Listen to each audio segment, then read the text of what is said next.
Well, hello there. Thank you so much for joining me. Thanks to everybody for mentioning in the chat that you can hear me coming through. Hopefully you still can now. I'm looking across to the left to make sure that I did press that big button. So it should all be coming through. But thank you so much for joining me. I can see there's people from all over the place, from South Wales to Canada yet again. So really looking forward to this. I've been wanting to get Mark onto something like this for a good long time now, because his images, every time I see them, they just blow me away. And he's got a very recognisable style, which we also want to talk about later on. But as is usual, I want to kind of go through a little bit of admin before we get into chatting with Mark. In fact, to do that, I'll first of all press my new little graphic. There we go. There's my new little graphic for some latest news. I do love having these little graphics up. But the first thing I want to mention is actually, here we go, timeless. If you've got my timeless full-length photography retouching tutorial, how to do the classic kind of portraits. Yesterday, I was with some very, very good friends of mine, my closest friends of all, up in South Wales. We've got Ian Munro, Brian Dukes, and obviously Anthony Crothers as well there. And they helped me out to film a new part of a new segment that I'm going to be added into the timeless tutorial. So there's going to be a whole load of new photography content. There's going to be some extra little things about tethering. There's also going to be things about getting colours correct, using a colour checker so that you can get accurate colours and also the best possible skin tones. And there's also going to be some additions to the actual retouching side of things as well. So if you've got it, it'll be dropping in. But there's also something to let you know about the Timeless course if you haven't got it, which is a good segue for me to dive over to my newsletter, because my brand new newsletter, twice monthly newsletter, kicks off tomorrow. A whole new format to it, and this is kind of the preview here that's going to be going out. And I want to make sure, because I'm really funny about newsletters and sending stuff out, because we all get loads of junk thrown at us and constantly people pushing stuff. But this one here, I want it to be a mixture of letting you know what's been going on, what things are coming up, tutorials, there's articles, there's downloads, some presets, also some kind of events that are coming and what have you. So that's coming out very, very soon. There is a big part in here which explains what's happening with the actual timeless tutorial. If you've got it, all of the stuff that's going to be added that I'm working on at the moment will be added into the curriculum, because you get lifetime access and lifetime updates. If you haven't got it yet, it explains what the situation is there, but it's all good. It's all good. The other thing I wanted to mention was, let's have a look here. Where's my button? The other thing to mention was announcing today, the Video Creators Virtual Summit, a brand new event for anybody that's into learning about making videos, using After Effects and what have you. That event is kicking off on the 18th of February, 5 days, 20 instructors, 50 classes that you can watch, just like in all the other summits. You can watch them completely for free just by getting a free pass using that link. And like I've said before in these virtual summits, if you've got it and you don't use it, you've lost nothing, but just get it anyway. You might as well just register for a free one. No problem there. And also, it's obviously conference time coming up, isn't it? We've got the iPhone Photography Conference. That's coming up as well. The Kelby one, that there, believe it or not, is their biggest event that they do. It really is. It does seem to attract a lot of attention. And if you want to get a ticket for that at the, what do they call it, early bird price, that's the link that you can use that. But obviously I shall be putting all these links and everything into the description part of this video.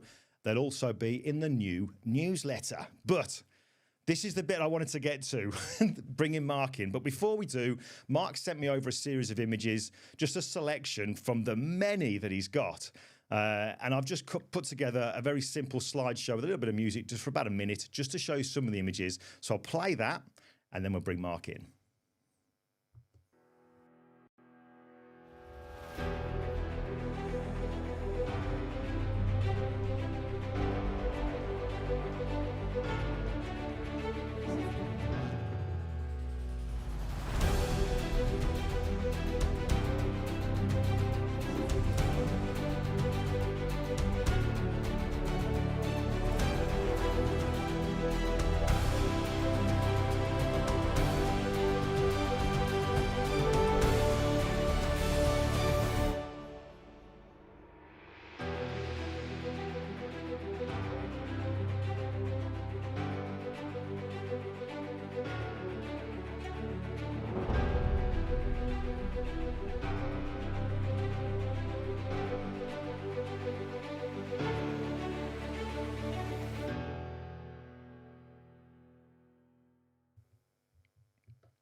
I just saw a comment there from Lee Churchill before I bring Mark in, because he's in the green room.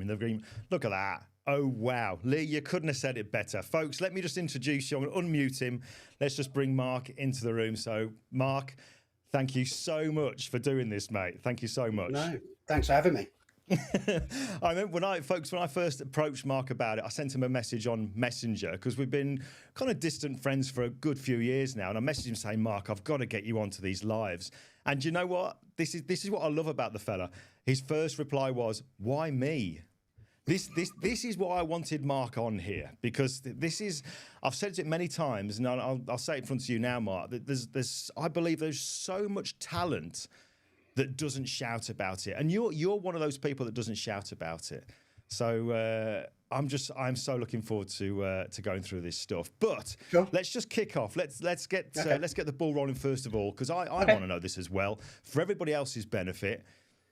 When did you start photography, and why? How did that all come about? Because I know this isn't something that you do as a profession. This is something that you do because you just absolutely love doing it. Yeah, it's a total hobby for me. What got me into photography kind of was I was taking snaps with a normal camera, but in 2012, one of my friends did a 3-month Open University course, and the change in her photos was kind of immense, and I kind of thought, okay, I think I want to give photography a go. So so my journey started in 2012. I'm 60 now, so I was a bit of a late developer. You're what? Sorry, I know I look good. It's all of you, serious. I'm 60. I was 60. Yeah, 60 in November. So all of you, Wow. Okay. Yeah. Is that right? Yeah. Actually, no, it's oil of Olay now, isn't it? Oil, I don't know. Yeah, oil of Olay. Not that I know, obviously, you can tell. But yeah, so I did the 3-month course and got totally hooked. So I went out, I started doing workshops with different people. Anything from dance to weddings to studio flash to external flash, to everything and anything, just to get just to kind of get I was a sponge at the time. I just wanted knowledge and knowledge. So I shot everything. I did a 365 photography year where you shoot something every day. Right. Okay. Which was great to start off with, but then got really boring because you went out in the garden, you shot a flower or a bee or something, and it just got boring. So as the years have gone on, it's kind of narrowed down the genres. To the aviation started creeping in because I've always liked planes. It's just something about planes that's awesome. I've always liked wildlife, birds in particular. So it's kind of birds and birds. So now it is kind of planes and wildlife. There was a few years where it went more wildlife than planes, but it's now aviation. I just love, and I'm constantly learning. I'm booked in next month. I'm doing attending a workshop on dog photography. Oh wow! Okay. I don't know about dog photography, but I want to learn. Because you learn something from everything you do. So that's how I got into photography. So it seems a long time now, but I'd still class myself as maybe an experienced beginner. Okay. But I love it. Absolutely love it. Well, I'm glad you do, mate, because I'm glad you share the kind of stuff that you do. But obviously, I've had a dive at your website. I'm not going to bring it up. And the reason I say that, although I am going to bring this up so people can see what the actual address is, but I'm not going to bring it up because you said to me last time we spoke that, I really need to get that updated. But if people do go to it, what they will see is that you do have such a wide, variety of imagery, which you do, which when you look at the actual homepage of your website, you just look at it and go, it's clearly somebody who loves taking pictures. Do you know what I mean? Yeah. You just love doing the whole thing, but it's kind of the journey is there. Yeah, the aviation is what grabs me, and I need to update that. Most of my work goes on Instagram and my Mark Lynham photography page on Facebook, but Instagram is generally where I'm at because I love the reach. I love the reach it gets. I get messages from all over the world, from pilots all over the world. Say, that's me, and it's great. I don't get that off Facebook. And likewise, my photography page, it's just something that try harder. I must get it updated. So it was, but it's a hobby. Okay. So Good. All right. Okay. Well, listen, I know that you've prepared a few kind of before and afters to show people, and we'll talk about your process as well, because you quite openly say that, you know, you take your shot and then you kind of do what you want to do to it. You don't follow any rules. It's purely your creative kind of how you feel about it. It is exactly that. I mean, I go out on a shoot. So if you go to an air show, you shoot in all the planes you want to shoot. You choose where you want your toilet break, and then you come back out and shoot. But it's often not until I get home and start looking on the screen that I'll go, okay, that's the one I want to edit. And things that go through my head, really storytelling and impact. So they're the main things that I'm really looking at. And some things will have impact even as a raw file. It'll be bland, as in, you know, it's a very flat image, but you know that it's got all the elements there that you can make an image really pop. All right. Well, listen. While you were talking, then I flashed up one of your images, and it's the one that I used as the thumbnail, because this is the one that. Oh God! I literally. Hold on a second. I've got to do this. I mean, it's just phenomenal. Absolutely phenomenal picture. It's one of my favourites. It's one of my favourites. I've got to ask you, because with that shot there, I mean, there's so much I want to know. Okay. It is absolutely tack sharp. You've got the guy in the rear seat. I don't know if that's the pilot or not, but he's looking up at you, and you've got him looking up, and your position about when you're taking that shot, you're above it. Yes. So there's so many things I'd like to know. Like, were you in an aircraft? If you weren't, where were you? Sure. Talk us through it, Mark. Talk us through that shot. So that's what we class as low-level aviation. I mean, if you're in the aviation, I've got friends that this was taken at the Mac Loop in North Wales. Right. Okay. Yeah. So it's a low-fly zone, and it's very good. That was taken some years back because it's a tornado, and the RAF stopped flying tornadoes some years back. Right. I think for me, what makes the impact on that is kind of the creative crop. The actual out of image shot, it was side on to me. Right. So by rotating the image, what it's done also, it was like that. So what I've done is rotated it. It gives then more of an appearance that you're even more, well, I was level, but it gives more of an appearance that I was above it. Yeah. The weapons systems operator in the back, obviously, is generally free to have a good look round at all the photographers, all the meerkats on the hills, and that's what they generally, and that's what often they do. And I didn't even see it in the camera. It wasn't until I got home, and I thought, well, that's the image I've got to edit, because again, storytelling, it's on the nail, and it was I'm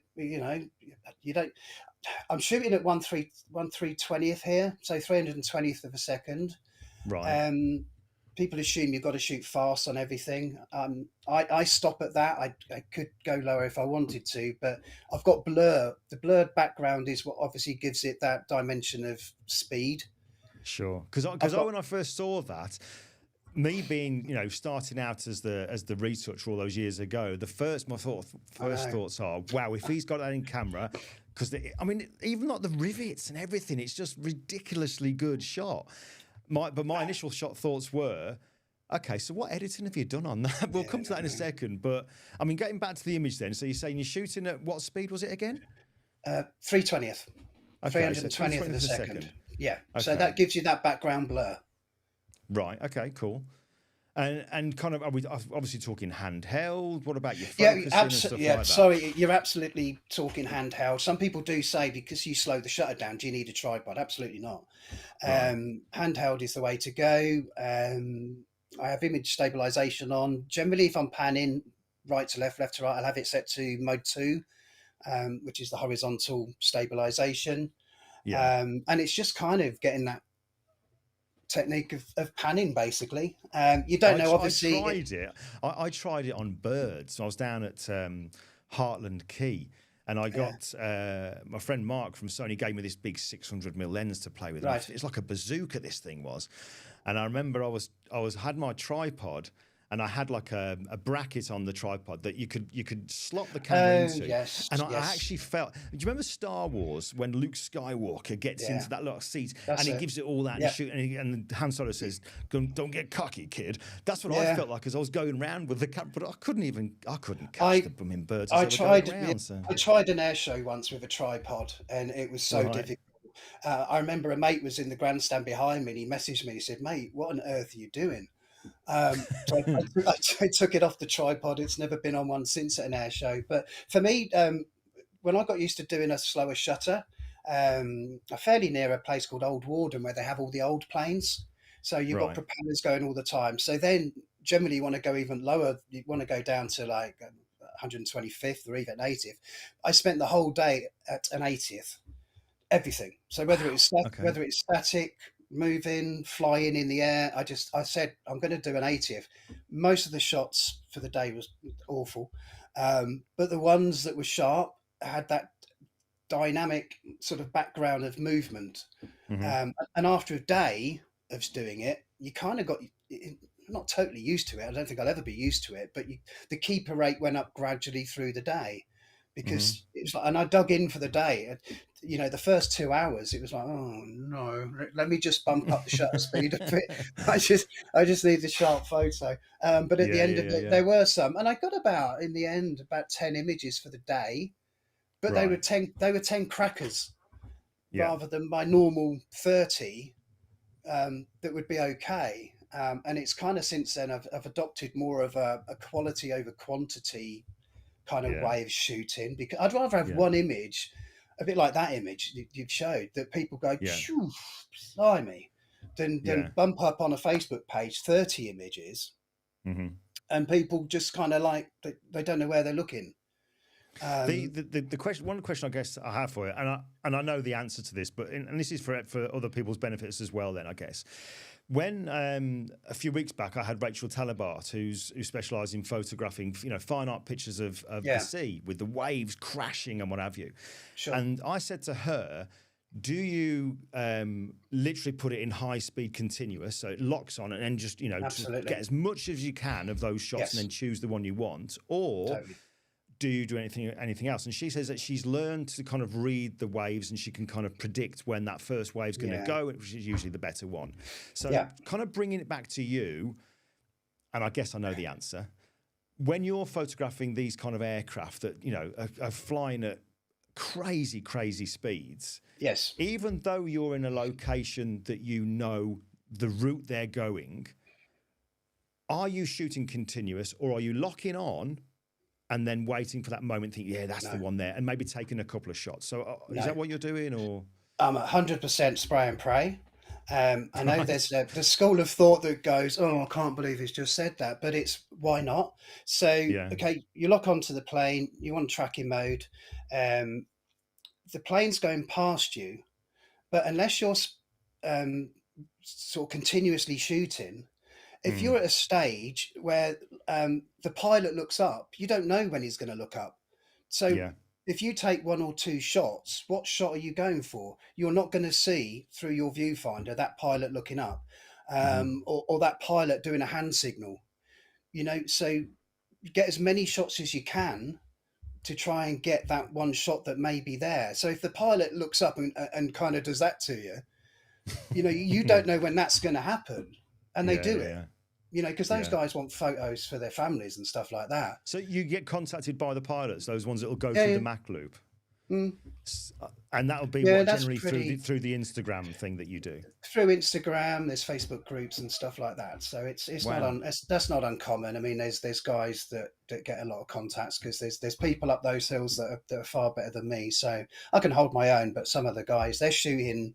I've got a mate that will shoot at a 50th of a second on the hills. Jeez.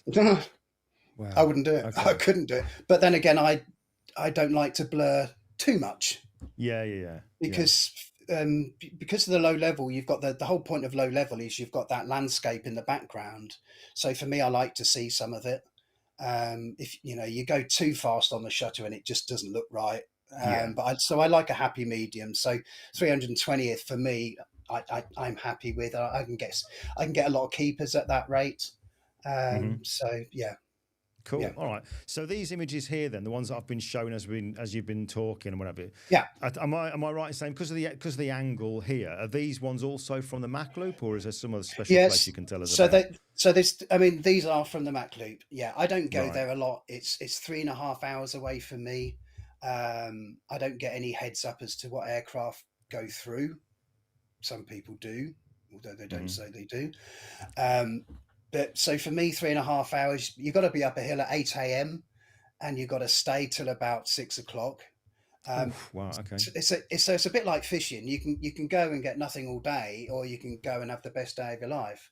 The views are fantastic, so that's worth it. You get a bit of exercise, it's just a case of you basically just see what turns up. But the two busiest places in the UK is called the Mach Loop in sort of North Wales, and then you've got the Lake District, which is another low fly zone. So you'll get sort of planes going low level over Windermere, Thirlmere Lake, and I've been up there a couple of times. It's a bit harder than the Mach Loop. The Mach Loop is literally a loop, so they can go round more than once.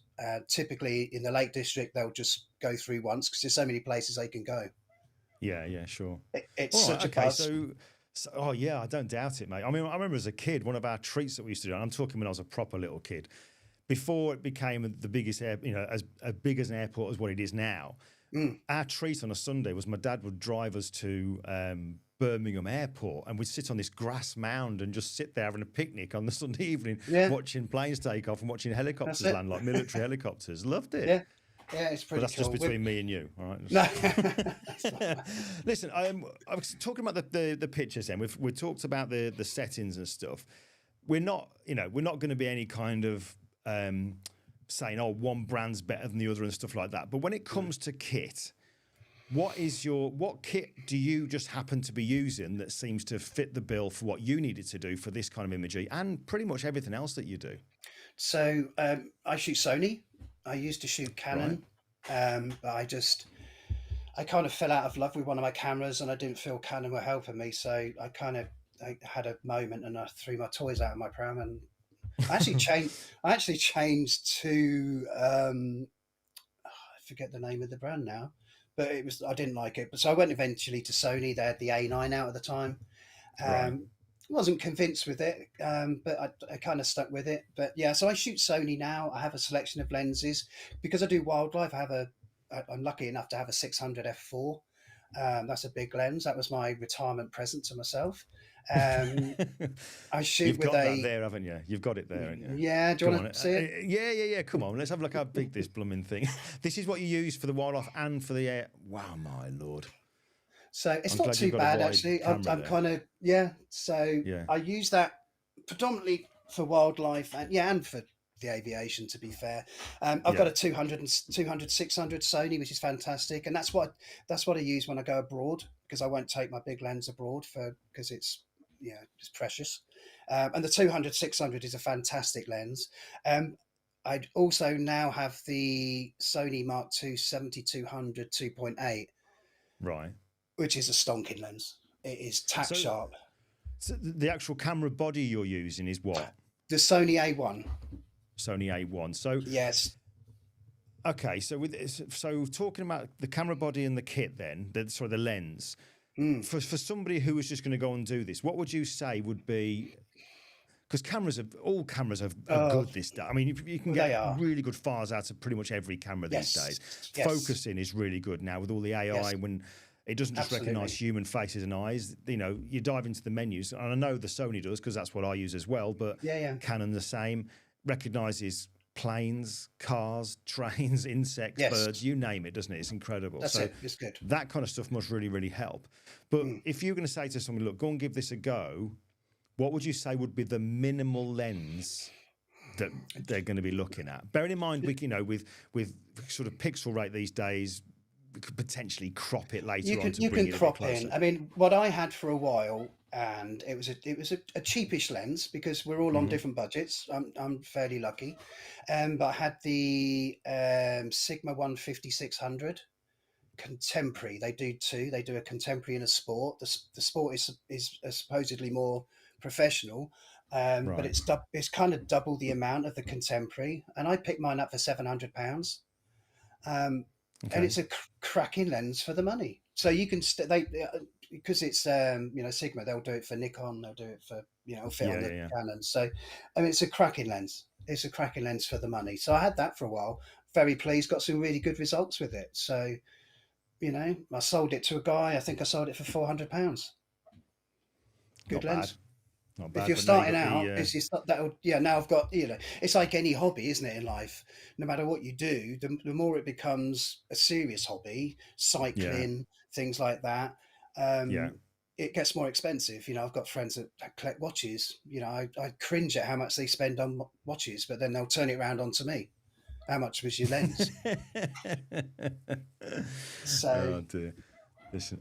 And, there's lots of comments, lots of stuff. I'm doing my okay, best here to yep, multitask and kind of star the sure, ones that I want to mention to you. But I know that you've put together some before and after, because I'm really, really intrigued to sort of see about that. But before we get into that, and before I play a little bit of a break, one thing I do want to ask, in fact, I saw my friend Lee Churchill mention this somewhere. Here we go. Lee Churchill put this, because this is something that's okay. massively important when it comes to this kind of stuff here. He said, do you use apps like Flight Radar or the military radar? So in conjunction with what Lee's asking there is, when you're going to, well, and we're just talking about the actual aviation at the minute, we're going to come to the Sure. birds a bit Yeah, later on. But when you're going to do the aviation photography, what kind of, I mean, you must do some planning and prep. no. What kind of stuff would you ordinarily do? Turn up. Do you Honestly, need to say that then?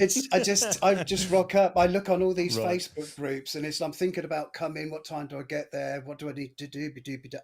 I wake up, I go if I want to go, and I Are you know one of these kids at school that didn't have to study hard for exam results? Are you I one? didn't do well at school. I didn't do well at school, but All right. Okay. honestly, I will say to myself. So my local air base, it's about an hour and a half, is RAF Lakenheath, which is a very, very good base.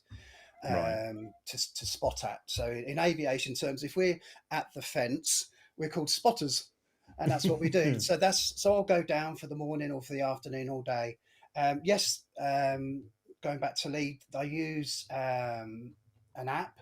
I use a web-based app called ADSB, Right. and it tracks flights of every plane in the sky if it's transponders on it, because there's certain military aircraft that they'll have it in a certain mode so you can't see it.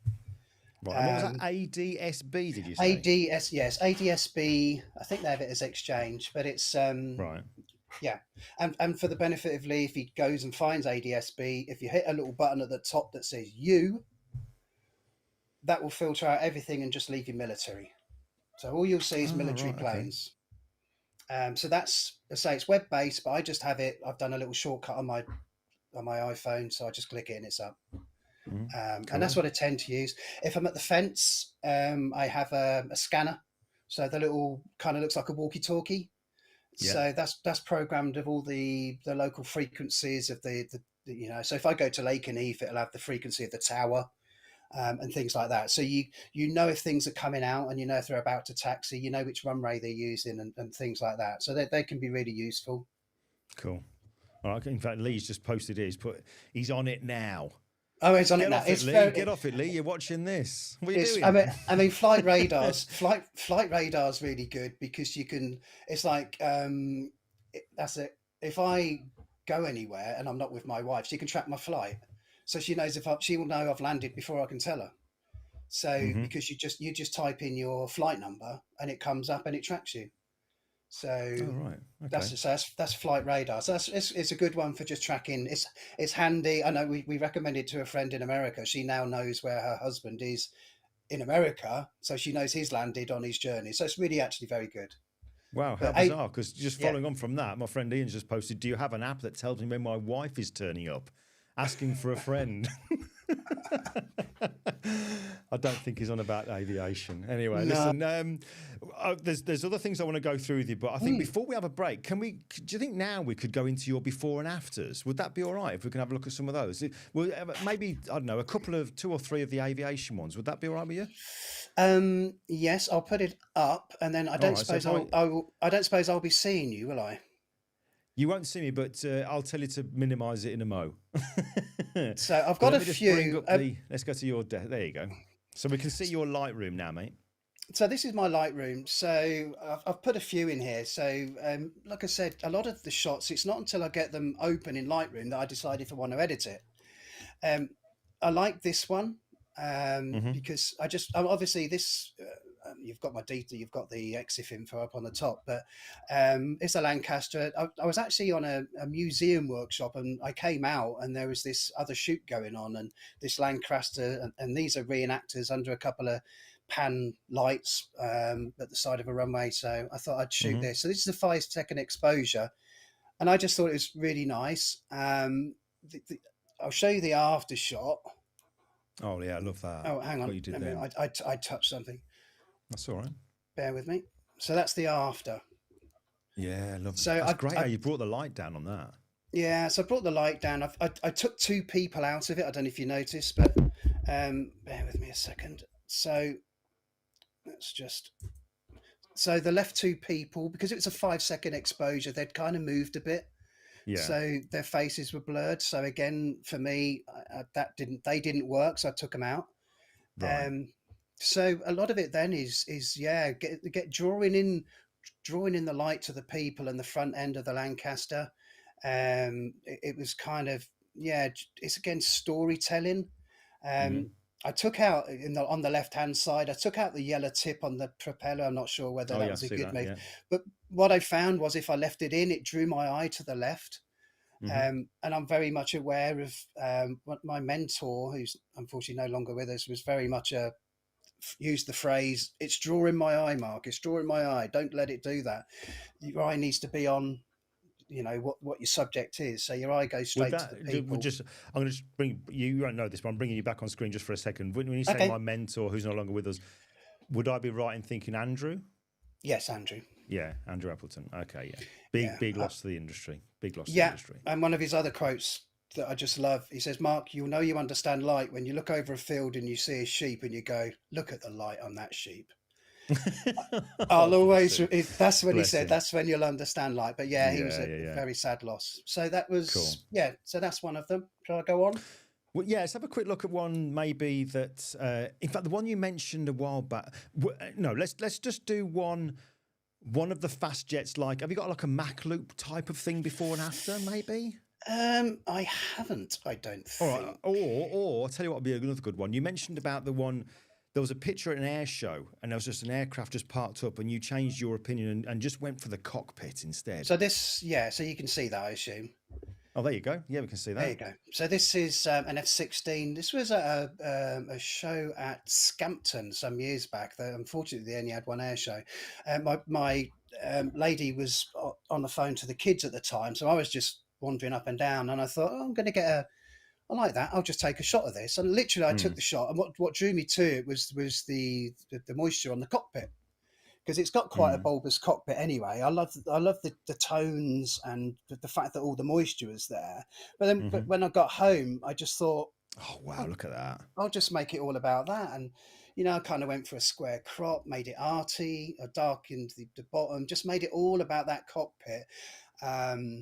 I moved the tail over a little bit in Photoshop. Some people say, did you blur the clouds? No, the clouds were basically like it, and I'm sure you can see there. Yeah. So, but it's just kind of looking at stuff in a different way. You would look at that and go, well, what are you going to do with that? It's nothing. You've got a couple of planes in the background. You've got people walking about. You've got cones. But what drew me to it to take the shot was the cockpit. So let's just make it all about the cockpit. And almost there, you've got something that can go up on the wall, which it is on mine, and it just looks good. Yeah, I love it. Absolutely love that, mate. Really, really nice job on that. Have you got? I think I can see one. It looks like one that's got one of the aircrafts going right, vertically almost. It looks like. Have you got one of those there? Is that what I'm seeing? It looks like it's above where your mail is, your Mac mail, right above it, the thumbnail, right above that. What's that one? Oh, okay. So this one. Oh, right. Okay, that's one I've seen then. Well, I've never. Oh, all right, okay. All right. So what do you? So explain that was, one then. Well, that was. I mean, that's my favourite aircraft, the F22 Raptor. So this was at an air show some years back. And again, you look at it as a raw file and you think, and, but when you start looking at it, if you look at the plane, the symmetry is absolutely spot on, where the nose is just pointing out the center. And I just thought, okay, I reckon I can do something with that. And then I actually came up with that.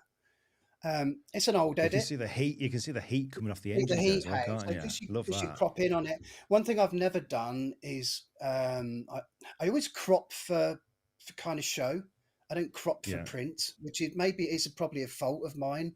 But because I enter a lot of competitions, I just automatically crop how I think it fits best. So some people always constrain their crops. So something like this, they would immediately go to 16:9. I just have it on free form and just put it where I want to all the time. And then I use the layouts to basically line up everything. And I often will scroll through the grid layouts that Lightroom gives you basically, and just to finely tune the crop of everything. Cool. All right. Well, I'm just showing you on screen just for a second because I want to say, out of all the ones that are there, let's just do one more. Can you show me one? Because this is something that really fascinates me about you, is the fact that, like I said at the start, you don't follow any rules. It's what really appeals to you, the way that you edit it. And invariably, if you were asked to re-edit the same picture, you'd go a different route.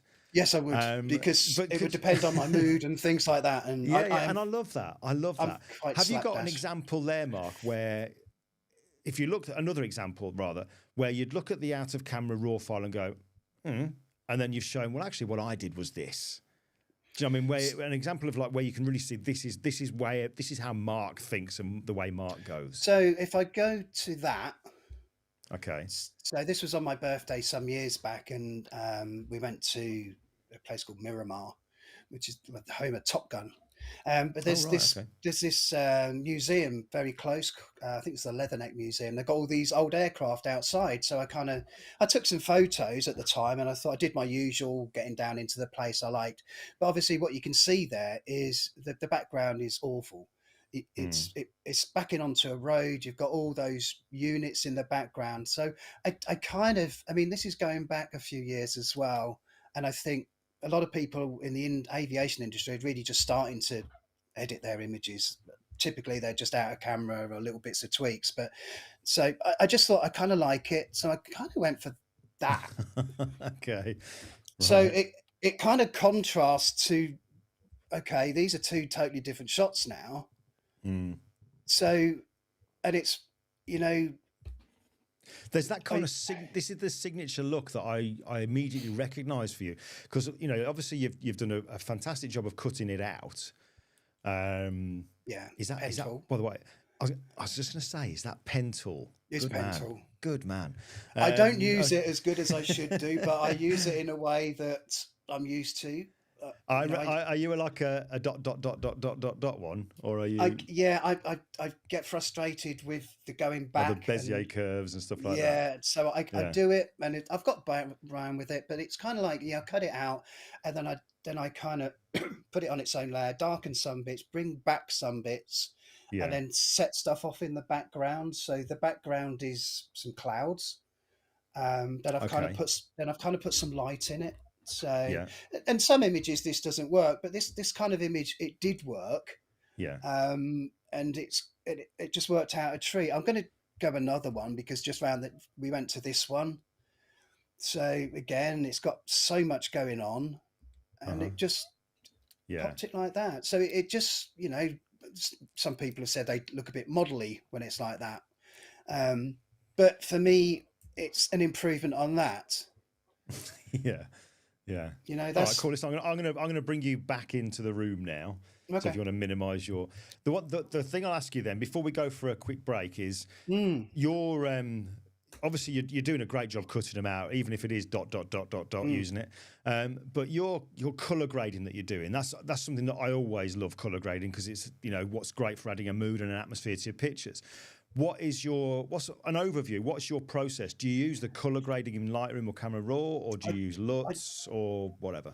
Yes, some LUTs, but I like the color balance and curves, basically. Oh, right. Okay. Wow. Okay. I do kind of do the Blimey. same. Yeah, color Pentel balance. and curves, mate. You've I gone know. even higher in my estimation now. God blimey. I did a course on levels and curves with a guy called Damien Simmons. Right. Okay. And it was, I did it years ago and it was really good. So I kind of do more in Photoshop than I do in Lightroom because I've got used to Photoshop. Lightroom's kind of just appeared, hasn't it, over the last 5, 6, 7 years, I guess. So yeah, well, and it's I don't know how often you kind of really dive into the developed side of things of Lightroom, but it's very good. My lord, it has really grown now. It really has. It's fantastic, and we've got the masking now, which a lot of people in their aviation do. But the big fault that most people do in the masking is these gaps in the corners of wings and things like that, because it's not that accurate. No, it isn't. You're right. You got to. So I prefer to do most of my stuff in Photoshop because of the layers, basically, and I can target things more accurately than I can in Lightroom. You're speaking my language, mate. You're definitely speaking my language. Listen, I'm going to give you a chance to go and have a bit of a break. Grab a glass of water if you've got one there with you. Sure. So we will be back in a second. But folks, I'm just going to obviously, I don't know if I've even made this aware, but you'll see that when you see the thumbnails for these videos that go out, there's a little 𝐵enQ logo on there. The reason for that is because 𝐵enQ actually support and sponsor these guest interviews, which I'm doing now, which I'm just loving doing. I'm loving doing all the live stuff. So because of that, we're going to take a quick break, and I'm going to play you a short video for one of 𝐵enQ's product lines, which is like an ergonomic type of arm for your monitors. So I'll play that. It gives me and Mark a bit of a chance to sort of lubricate the throat. All right. So we'll be back in about 2 minutes.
There you go, and we're back, and I've got my microphone turned on, and I'm going to turn my Mark's on now as well. There we go.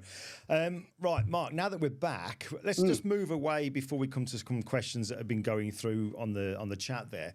Let's just move away from the actual aviation, and I want to just kind of mention about your wildlife, particularly the bird photography, because let me just show this image here, because this kind of stuff, well, it's more than photography. to me, that is art. That is just beautiful, absolutely beautiful stuff. And I'm guessing that you've got maybe some more examples that you could kind of show us on your Lightroom, maybe, I don't know. But tell us about this. Tell us about that kind of shot there. How on earth, where are you, first of all, and what are you doing to get that?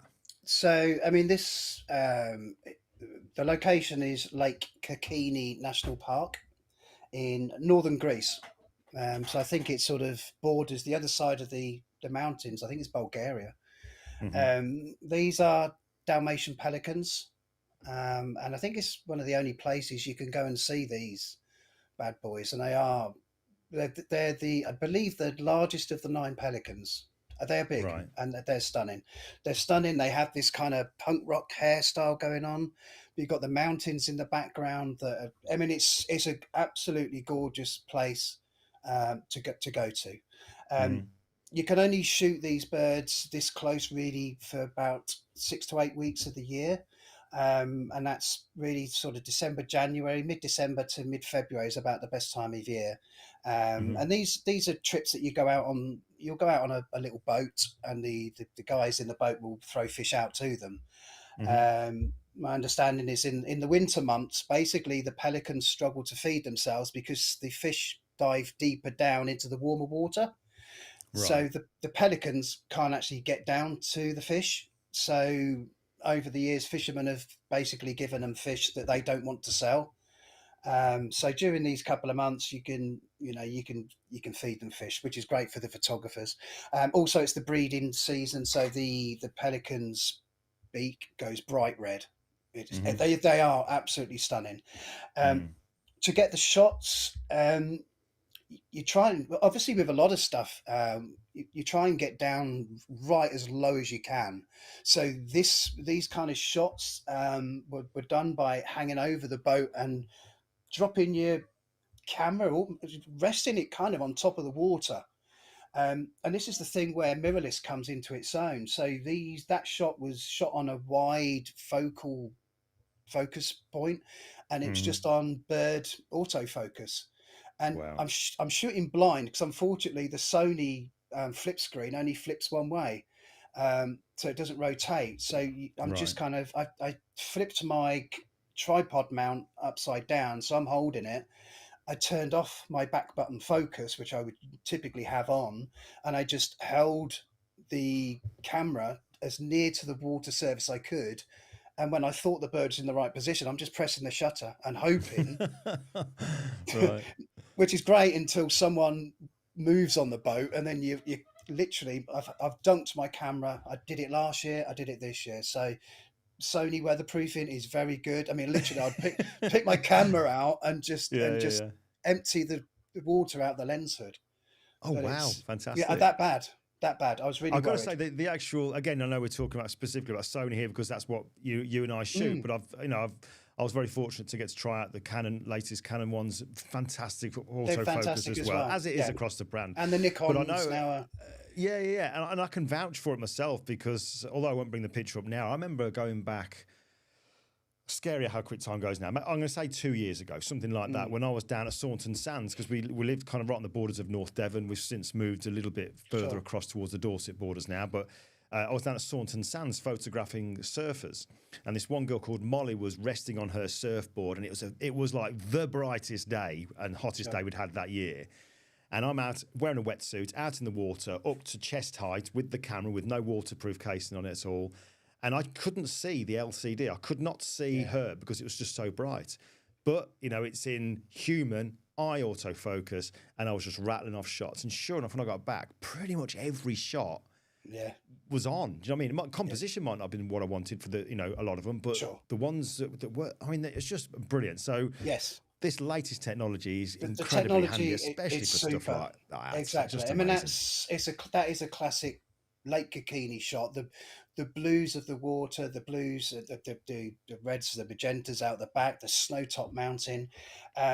You're governed by the light. I mean, I went this year, we had 3 full days out. So you go out in the morning, you go out in the afternoon. We had the first 2 days, the sun just wasn't out. So the images are all very flat. But then the third morning, the sunrise was superb, and it was lovely. Gorgeous. Yeah, it's an Did I amazing see setting. when you showed your desktop and I could see the thumbnails at the bottom? Was there a before and after of any of the actual bird ones? Any of those? I got one, which I'll show your Lightroom now. Then let's just dive over to your screen. There you go. So shall I pop it up? Yeah, shall you I? bring up Lightroom. Let's have a look at. There you go. I mean, it's only. I mean, that's one of them. Okay. Oh yeah, I mean the difference there. So Yeah. so what are you actually doing to go from before to after then? Just an overview So of what you're again, doing. it's just so a lot of it's. I mean, obviously the colours were just.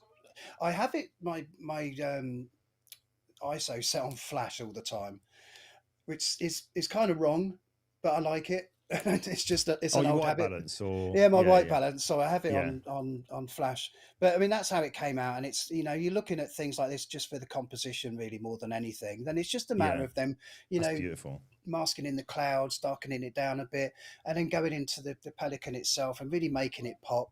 To get for sharpening, I used the high pass filter. All right. So I just made that as an action now. So I have the high pass set on 1.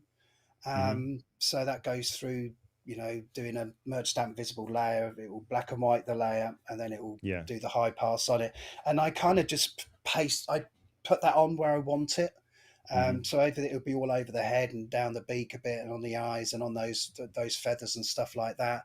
And then, just making it pop, basically, bringing up vibrancy and stuff like that. I love the white slider. I think it's fantastic.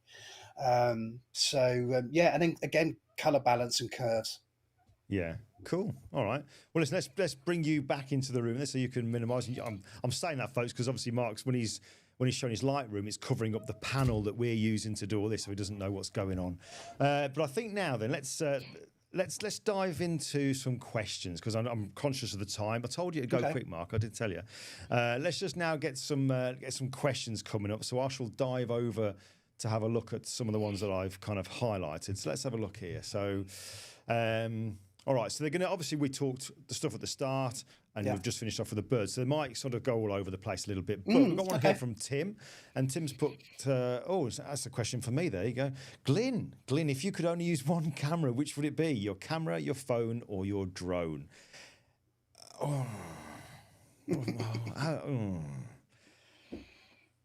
We'll come back to that one. Right, okay. All right, so Ian Monroe, he's put, regarding the aviation, do you have special permission visits for aviation, or is it a case of rocking up at the Mac Loop or at a timeline event, etc.? These are a different level. Yeah, your pictures are a different level. So is there permissions that you get for some locations that you go to, I guess? No, really. They're available for everyone to go to. So most of my shots, if I go to the Mac Loop, and the last time I went was 2 years ago, on the hunch of certain planes going through, because they were just about to be retired from Lakenheath. There were some F-15 Eagles. I turned up and I got lucky and filled my boots with a lot. It was a busy day, but they're places that it's easily searchable on the internet. There's places that you basically go, and air bases. Most of the stuff I get is just out at the side of the fence. I shoot through a fence because you see a lot of guys at air bases on ladders. Right, okay. I shoot through the fence and generally have no problems at all. I pan through the fence because if you're panning, the fence really isn't in the way, and unless you. I find you're okay until you're down to about F9, and then the fence starts appearing in your pan. So, but no permissions at all. Ian mentioned timeline events. I don't really do many timeline events. I did to start off with because I came across them. But and I love timeline, but they got very movie-like with lots of smoke and lots of lights. But I kind of felt, for me, that it was more someone else's work than it was mine, because too many people were directing it and stuff like that. So I've kind of not done. Kind of like you see people walking around photography shows when there's a stage set up and the photographer's showing them what to do, and they're grabbing the shots as well. That kind Yeah, of thing. that kind of thing. So you kind of you feel like, okay, it looks great, but it's Yeah. yeah. Yeah. All right. So, Okay. So, Daryl H, have you ever used a circular polarizer to help with the cockpit glare, or do you use other techniques? Even when my pan seems on, not always as clear as I wish, especially on military jets. So, And he's put incredible work, Mark, as well. Was the last thank you. sentence. So no to the polarizers. I have tried it but you lose stops of light, and light's all very important. So I don't use that at all. I tend to underexpose most of my shots. The planes over the years have changed a bit, and we get a lot of the F-35s now, and the highlights on them, they're so easy to blow. It's a bit like taking a photo of a barn owl. The whites are very white, so often you'll see barn owls and it's just there's no detail in the feathers. So I underexpose my planes a little bit because I need to. Right. A tip for cockpit glare, or to make the cockpit more visible, I just get a brush in Lightroom or Photoshop and add some dehaze to it, basically, and just brush on the cockpit. So good, isn't it? So good. But that's kind of what I use. I have a brush in my Lightroom now that has some dehaze, takes off a little bit of highlight, and then I tweak it. But that can make a cockpit really pop. Cool. All right. There's a few questions that have been asking about, do you use any like radio comms? Obviously, we've covered that. Lee Church was asking about what lenses. But Barb White has put here, she's put, is that humidity that is on the wings, is that predictable at certain speeds? And I'm guessing that's going to be to do with, is it this one? Maybe one of these images here. Yeah, maybe, wasn't that one? Wasn't that one? Or was it one of the actual... One of these ones here, maybe. I mean, you do get what we call fluff on the wings. So that one, that's what we call fluff, and it's the moisture in the air. So this was taken at the Air Tattoo show last year. The day was awful. It was miserable. It was gloomy. It was raining. It was awful. But because of the moisture in the air and the speed, you'll get all this fluff coming off. So that's what that is. It's just the moisture in the air, basically. And some planes fluff up more than others. Right. Typically F-18 Hornets, which are what Tom Cruise was using in the latest Top Gun Maverick, they fluff up. If they don't fluff up, nothing will. So, but they are really good for it. But it's great. It's great. And you could be at an air base and you'll see fluff coming off the wings, and you'll see the ribbons coming off the end of the rings as well. It's really good. Gotta say, you mentioned that Top Gun Maverick. That's a really good movie. I really did. I love it. I just wish I'd gone to the cinema and seen it on the big screen. I didn't do that. I did. We don't get many aviation films, so you got to enjoy it. Yeah. Right. So Daryl Heath, this is a comment rather than a question. Daryl H has put, I couldn't do 150th either, but admire those that can. Jonathan Lewis has put, I'm so happy. He said, spray and pray. If that was timing all the time, I was giving up. Oddly enough, the only time I don't spray and pray is the crossover of the red arrows. Oh, right. Okay. I don't spray and pray. And there's a US Air Force team called the Thunderbirds that do basically the same thing. Yeah. And what I kind of do is when I'm shooting, I keep my one eye open so I can kind of see the other one. So I focus on one. Yeah. And then I kind of got my eye open on the other one coming in. So I tend to then try and time it. And I have to say, I think that is working for me. Rather than spray and pray on that type, I'm kind of trying to judge it. All right. Okay. Ian Monroe, he's asked this question. It's a dodgy question. Favorite plane of all time? I guess it's a genuine question. What's it? Oh, Raptor. I can see there your Raptor. All right. F-22 Raptor. Yeah. Which is the one that was that picture where it was really small on its side. And right. Okay. That's it. Cool. All right. Let's have a look here. Ian's asking nice comments again. My friend Stuart Woods put, absolutely love Mark's creativity. Couldn't agree more, Stuart. Really couldn't. And yeah, lovely comment here from Ian again. I love the fact that you are not a purist and get the result by whatever means. A few crusties might not approve. Yeah, I don't think I'd go down well in camera clubs. And that's what I love about it. Like I said it a couple of times now as I've been going through this, the fact that you will just kind of look at it and go, right, what do I want to do to it? What appeals to me? And I love that rather than following rules. yeah, it's kind of my image. So, and Yeah. I say, people post stuff on Facebook, and what do you think to it? And it's like, doesn't matter what I think to it. What do you think to it? Yeah. This is why we do it, isn't it? If you love images straight out of the camera, brilliant. If Hmm. you want to, no matter what you want to do to it, it's you. And I've done some edits, and I spend an hour on an edit, and I get to the end of it, go and have a tea break, and come back to it, and I'm like, oh Christ, it's awful. So I just delete it, and it's just, but sometimes I can sit at my desk, and I can produce some really nice edits that I like. And it just, I've got to be in the right mood for it. Sometimes I'll go out and do a shoot, and like I shot pelicans recently. I've been back nearly 2 weeks. I haven't really done much in the way of the edits. I've not really been in the mood for it, and I've got to be in the mood for it. And if I've got too much else going on in my head, I Yeah, can't totally focus. agree. So sometimes I just need to sit down, and it will just happen. Yeah, that kind of reminds me about some of the best advice I was ever given years back when I was kind of starting out, and it was a case of, number one was slow down. Number two was, when you've got your images on the screen, just make sure that you do step away for a while, because otherwise you become pixel blind. Yes. And I used to get that when I'd be doing dodging and burning, because dodging and burning, as you know, it's one of those things that you just start off very subtle, and before you know it, you can very quickly overdo it, but you don't see it, because you're kind of sat there, or you go away and come back and straight away like, what have I done? And that's exactly it. Yeah, so I enter a lot of competitions, not as many as I used to, because I used to enter a lot with the Guild of Photographers, but I'm now a judge with them now. But I'd edit ready for the entering, but I'd always leave them for a couple of days. Yeah. And then I'd go back to them with fresh eyes, just to have a look. I'd turn them upside down, just to have a look for obvious errors, because when you turn an image upside down, you take the subject out of the equation, and you're just kind of looking around. So you can notice things like verticals, horizontals, sensor marks, because the image isn't actually distracting you. You're just looking at all the pixels.